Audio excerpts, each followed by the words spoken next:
পরের দিন সকালবেলা ঘুম থেকে উঠে মুড়ি মাখা খাওয়ার পরে আমি গেছিলাম ছাদে। ছাদে যাওয়ার পর দেখলাম টিনের চালের উপর একটা কুল গাছ। গাছটা দেখে আমি ইমোশনাল হয়ে গেলাম। এরপর সাথী আমারে হায় হায় হয়ে হয়ে হায় হায়। এরপর আমরা বেরোয় পড়ছিলাম এদিকে ওইদিকে সেদিকে। আমাকে যত আত্মীয় আছে সবার সাথে দেখা করতে। প্রথমে গেছিলাম বিয়ে বাড়ি, ওইদিকে পিসিকে গুড বাই কোয়া। বোর মাথা থেকে পড়েছে, ও গোলাপ ফুলটা উঠায়নি। স্টাইল মারতে মারতে গেছিলাম ভগবতী তলা। আর এই লক্ষ্মীপুরে আমি একটা জিনিস কমন দেখছি, গাদা বট গাছ। আর বট গাছগুলো কি বড় বড়। বাবা কইতেছিল এই জায়গায় ঠাকুর নাকি আসতে চায় না, জোর করে দড়িতে বাইন্ধা নিয়ে আসতে হয়।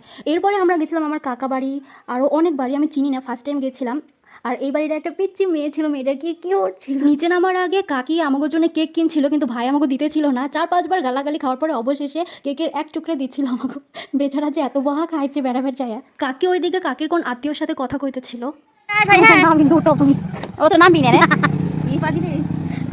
এরপর আমরা গেছিলাম কাজী পাড়ায়, যে জায়গা গেলে বিয়ে হয়েছে। অনেক দিন পর মাটির বারান্দায় ভাত খেলাম, আর একটু আবেগীয় হয়ে গেছিলাম, কারণ আমার মাটির বাড়ি, মাটির বারান্দা খুব ভালো। যাওয়ার পথে বাবা এই মন্দিরটা দেখার কথা কইছিল, যার ওপর একটা আস্ত বট গাছ, তবুও মন্দিরটা একটুও ভাঙে নাই।